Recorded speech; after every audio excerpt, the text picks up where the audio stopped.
It is Wednesday, April 23rd. We're going to talk about how to end your day and set your evening and rest up with a little tapping.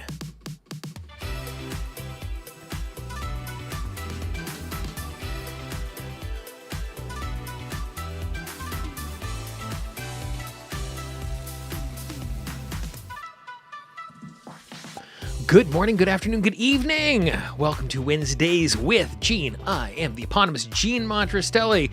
These live streams every Wednesday at 11 a.m. Eastern Time are sponsored by the Tapping Mastery Academy. If you're interested in joining us with this absolutely amazing program, we would love for you to do exactly that. Today, what we're going to be doing is we're going to be doing a little talking and tapping around how we end our day. Thanks for those of you who are checking in. We actually have someone saying hi from Honduras. I think it's the first time we've had someone joining us live to do exactly that. Before we jump in, before we spend a little time doing some tapping, we always like to begin by taking a minute and a half and just doing a little wordless tapping. So just feel yourself into your body. Just take a nice, easy, deep breath. And just be present. Just move from tapping point to tapping point. And as you're doing this, if ideas come up, if to-dos come up, jot them down, be present to them.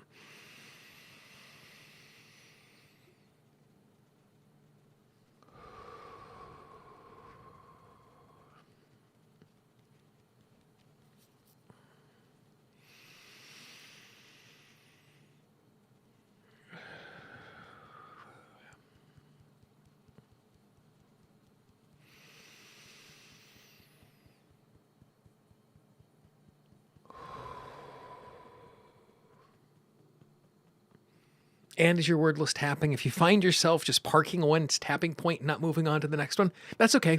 Just be present.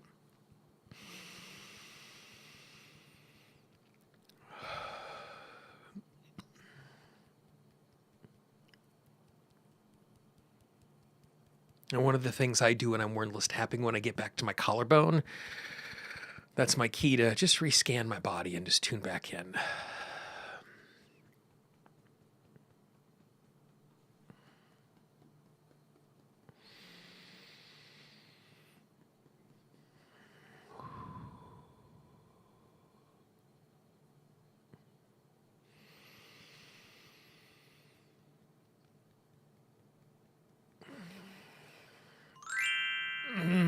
Nice big stretch, move around again. If anything came bubbling up, a to-do, something you need to be taken care of. This morning, as we were doing the 5 a.m. Action Club, we spent 3 minutes doing some wordless tapping to start that session. And in those 3 minutes, I completely reorganized my morning as ideas came bubbling up. It's good for you to tune in and notice that. So before we jump in and talk about ending your day with tapping, let's just share a few dates. Let's take a quick look at the calendar. Tomorrow at 2:30 Eastern Time, I'm doing a masterclass on how to turn your healing gifts into a private practice that you love. If you go to tappingqa.com/PMC for Practitioner Masterclass, I'll share that again before we are done. I'll actually show you that link on the screen so you can join us for that. Sunday evening, for those of you in the Tapping Mastery Academy, we got office hours at 7 p.m. And then next Wednesday at 11 a.m. Eastern Time, we're going to do some talking about and tapping for clearing the resistance to tap. Yes, we are going to tap so that we tap more, but that is something that is super, super useful. You can always find everything that is going on. tappingqa.com/events has the calendar for everything that's happening for the rest of the year, including a trip to Australia that we're making in September. You can join the Tapping Mastery Academy at tappingqa.com/TMA. And finally, you can join us tomorrow, absolutely free training, tappingqa.com/PMC, Practitioner Master Class. Awesomeness. So as we look at and we talk about ending our day with tapping, I actually want to look at 3 different ways that we do this. And there's a specific reasons for that. So there is what I call the end of my day, what I call the end of my day, and then what happens in the middle of the night.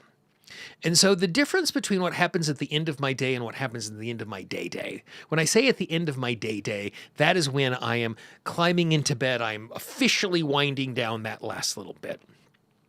And one of the things that I found is that If I am spending a lot of time processing and thinking about today and processing and thinking about tomorrow right before I go into bed, one of the things I can end up doing is I can end up creating more agitation because maybe I wasn't thinking about tomorrow. And the moment I started processing my day or processing tomorrow, all of a sudden, instead of the tapping being relieving, I find it agitating. So for me, when I tap on and I'm reflecting on my day, and there's 4 questions where I reflect, 2 for reflecting on today and 2 for looking to tomorrow. When I'm doing that sort of tapping, I try and do that either at the end of my work day, I have a regular work day, or I like to do it like no closer than 90 minutes or 60 minutes to when I am going to bed. And so there are 4 questions that I reflect on and I tap on. And I do the questions in this particular order, and we'll talk about the order in a moment. So question number 1 was, what was the best part of today? Oftentimes, one of the ways that helps me to calm down is just to reflect on what was really, really good for today. And it doesn't have to be a comprehensive gratitude practice, but simply looking at and naming and paying attention to a couple of those things makes a huge difference. And so my favorite part of today is, and then I just tap my way through it. The second question I ask myself is, what was the hardest part of today? Again, same thing. As I go through and I replay what happened, I have the opportunity for any lingering anger, frustration, disappointment, overwhelm that is still in my system, even though I'm at a distance from those moments. That becomes very, very useful as I'm tapping my way through stuff. So question 1, best part of today. Question 2, what was the hardest part of today? Then we pivot into tomorrow. Now, in this case, we're going to do it in the opposite order. The third question is, what is the thing I am most worried about tomorrow, and how do I feel about that? And then the fourth question is, what am I looking forward to tomorrow? So, best part of today, hardest part of today, thing I'm most worried about tomorrow, thing I'm most looking forward to tomorrow. You'll notice it's kind of a little sandwich where the bread, the outside of it, is the positive stuff. I find that super, super useful. It's a great way to frame and decompress the day. I've also found that if you are a parent or a grandparent or have small children in your life, this is a great way to introduce tapping at the end of the day. And what you're doing by introducing tapping in this particular way is you're also teaching the kids emotional vocabulary. You're teaching them to talk about the good and the bad, the things they're worried about and the things that they are excited for. So the end of my day, I am going to do that sort of tapping where I'm doing reflection and looking ahead about the things that are hard and the things that I want. And again, you can see, so for example, that really awesome webinar that's happening tomorrow at 2:30 Eastern time, there are more than a few details that I still need to do to get all of that ready. And so if I would have been processing what I was worried about today right as I was going to bed, that would have been super, super disruptive of my sleep. So moving that about 90 minutes before I go to bed is really useful. Now, when I am now getting ready to go to sleep, there are 3 types of tapping that I like to do. Tapping number 1 is just more of that wordless tapping. Just setting a timer for 4 or 5 minutes. Maybe you want to play some instrumental music. Maybe you want to do something that's really simple and relaxing while you're doing that. Maybe you like to sleep to a white noise machine, whatever that looks like. Then just do a few minutes of wordless tapping. So that's way number 1 before we go to bed. Way number 2, I like to tune into the space that I'm going to be sleeping in. So I step into my bedroom and I just look around the room and I look at the sheets and I look at the bed and I look at the room. And what I'm doing is I am seeing if anything in my environment is going to trigger any sort of discomfort. So I'm just basically what I'm doing is I'm clearing the decks and releasing any resistance about anything that might come up from the space that I am in. The third way that I like to tap at the end of the day, which is very similar to the wordless tapping, but what I do is as I am doing the wordless tapping, I am just imagining this relaxing, warming light coming down on me. For me, that's yellow. For you, it could be any color under the sun. It could just be pure energy. But what I find is as I'm tapping and I imagine just Like it's just like pouring over me. And as it does it, it's just bringing warmth. And as it's pouring down, it is releasing. And so in the process of doing that, what it does is it just creates some nice, easy, gentle space for me to have just some relaxation. The other thing I'm paying really close attention to is just deep breaths.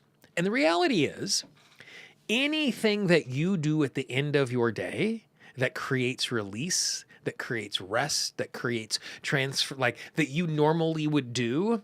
Now, I often describe tapping as something as an accelerant. And what I mean by that is, if what you're doing is useful, if you're tapping at the exact same time, it supercharges that particular practice. So if you like to do progressive relaxation, where you're breathing in and as you exhale, the body relaxes. If you want to tap while you're doing that, that's great.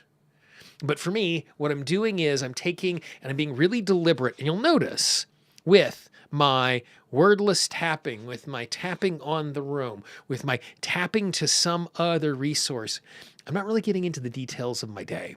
I'm not really getting into the details of what's going on moment to moment, because as I'm climbing into bed, the details for tomorrow are not useful things to be on my mind. Now, maybe 90 minutes before I go to bed, that might actually be because I'm planning my day and I'm getting stuff laid out and whatever that is. But at that moment that I'm going to land, I'm climbing into bed to rest, those are not details that are useful for me. So we have the end of my day, going through the 4 reflection questions about today and tomorrow, creating rest. The end of my day, as I'm getting ready to climb into bed, doing things that are just about relaxation and releasing and calming. And then third, what we can do with helping us to have rest is if we wake up in the middle of the night.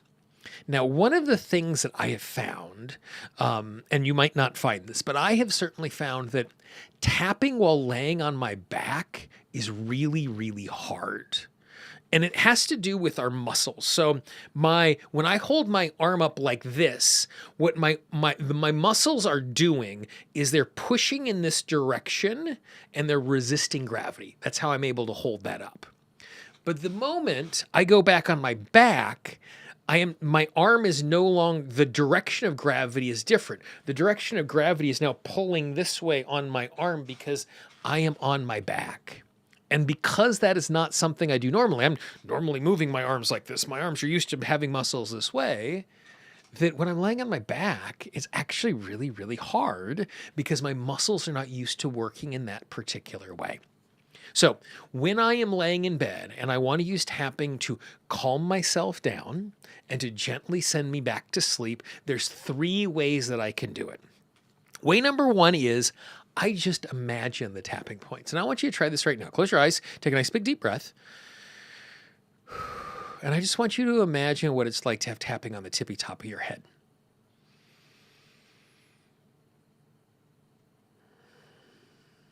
Imagine tapping on your eyebrow. Imagine tapping on the side of your eye. Again, keep your eyes closed.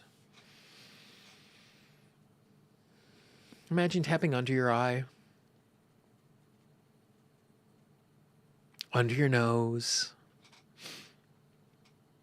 on your chin. Imagine gentle tapping at your collarbone.